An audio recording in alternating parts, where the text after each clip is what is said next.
Here are some highlights of the Weaver's World AP Government Unit materials. First, let's take a look at all the materials that are included in the giant PDF, which includes the Start Here document. Please open up the bookmarks that will help you easily navigate the PDF.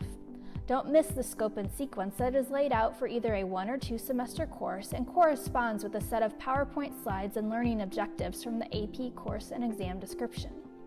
The PDF of the PowerPoint and handout form is perfect for distributing to your students so they aren't scrambling to take notes but can focus on your lecture and make relevant notes in the margins. The PDF of the PowerPoint with teacher lecture notes is really where the value of my materials lies. I've included cues for conversation starters, comprehension questions, notes to expand your own teacher background knowledge, as well as links to websites and activities to engage your students and enrich the content. You'll find a PDF version of the unit exam and answer key. Both of these documents are in an editable Word document, but for a quick view here, you'll see that the exam is in the same format as the national exam students will be tested on each May. Each unit exam includes 28 multiple choice questions and 4 free response questions. You'll see in the answer key that each question is broken down according to the question type, including quantitative, qualitative, and visual analysis.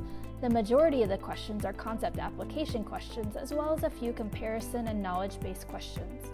Each question corresponds with a specific disciplinary practice, reasoning process, and learning objective. Let's take a quick look at the PowerPoint so you can get full use of the teacher lecture notes. Be sure to expand the notes in the normal pane to see them. Also, you may prefer the notes pages where you will be able to access the links.